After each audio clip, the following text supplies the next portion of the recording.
চট্টগ্রামে রেলওয়ে কর্মচারীদের মানববন্ধন। পত্রিকায় প্রকাশিত সরকারি কর্মচারীদের মহার্ঘ ভাতা প্রদানের সিদ্ধান্ত বাতিলের সংবাদ পরিপ্রেক্ষিতে এবং নতুন পে স্কেল ঘোষণা, অন্যান্য ভাতা বৃদ্ধির দাবিতে রেলওয়ে কর্মচারীরা মানববন্ধন করেছেন। আজ সকাল 11টার দিকে এই মানববন্ধনটি অনুষ্ঠিত হয়। উক্ত মানববন্ধনে উপস্থিত ছিলেন মোহাম্মদ এস.কে বারী, জেনারেল সেক্রেটারি, বাংলাদেশ রেলওয়ে কারিগর পরিষদ কেন্দ্রীয় কমিটি, মোহাম্মদ মাহবুবুর রহমান, প্রচার সম্পাদক, মোহাম্মদ তৌহিদুল ইসলাম, 11 থেকে 20তম গ্রেড বিভাগীয় সাংগঠনিক সম্পাদক, মোহাম্মদ ইব্রাহিম খলিল, সাধারণ সম্পাদক, বাংলাদেশ রেলওয়ে কারিগর পরিষদ ডিজেল সব শাখা, মোহাম্মদ রুবেল খান, সভাপতি জাতীয়তাবাদী শ্রমিক দল ডিজেল সব শাখা সহ আরো অনেক উপস্থিত ছিলেন। ন্যায্য দাবি আদায়ের লক্ষ্যে কঠোরতম আন্দোলনে যেতে বাধ্য হবে বলে জানান বক্তারা।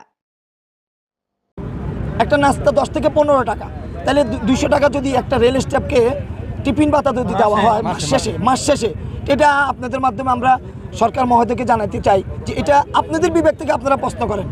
আর আমলারা যারা আজকে আপনাদের এই মহার্ঘ ভাতা নিয়ে আমাদের যে দাবি ছিল এবং এটা পূরণ হওয়ার শেষ পর্যায়ে আসছিল, এখন কেন কাদের উস্কানিতে কাদের কথায় আজকে এই মহার্ঘ ভাতাকে স্থগিত করা দেওয়া হলো, এই ব্যাপারে আমরা ওনাদেরকে জিজ্ঞাসা করতে চাই।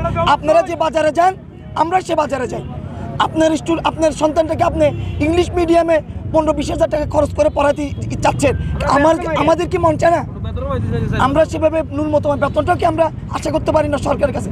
অন্তর্বর্তী সরকারের কাছে আমাদের যেটা অনুরোধ, সেটা হলো এই যে সংস্কার হচ্ছে, আপনারা এখনই সংস্কার করেন, পরে কোন গভর্নমেন্ট আসবে সেটা পরের কথা। এখনই সংস্কার হোক।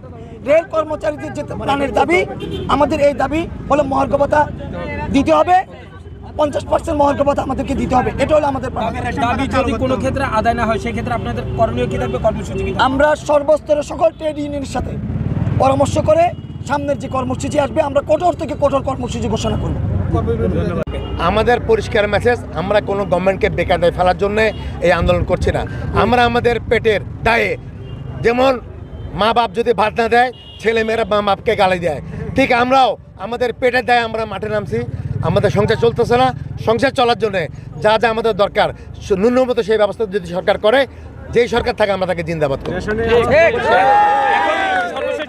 এই যে সরকার আছে বর্তমান, যে এখন অন্তর্বর্তীকালীন যে সরকার, সেই সরকার কি আসলে আপনাদের এই দাবি পূরণ করার সক্ষমতা রাখে কিনা? অবশ্যই সক্ষমতা আছে। সরকার প্রয়োজন, আমাদের এই সরকারও পারবে, নির্বাচিত সরকারও পারবে, কিন্তু যেহেতু এখন এই সরকার আছে ক্ষমতায়, সংস্কার করতেছে বিভিন্ন জায়গায়, আমাদের এটা সংস্কার করে আমাদেরকে আমাদের স্টেজে নিয়ে আসুক। 11 থেকে 20তম গ্রেডে যে বৈষম্যটা আছে, এটা সংস্কার করে সুন্দরভাবে শ্রমিক কর্মচারীর জন্য যারা দেশ চালাচ্ছে, এই দেশ যারা চালাচ্ছে 11 থেকে 20তম গ্রেডের, এদেরকে যেন ডাল ভাত খেয়ে বাচ্চাদেরকে নিয়ে বসবাস করতে পারে, সে একটা বন্দোবস্ত আমরা চাই, আমরা আর বেশি চাই না।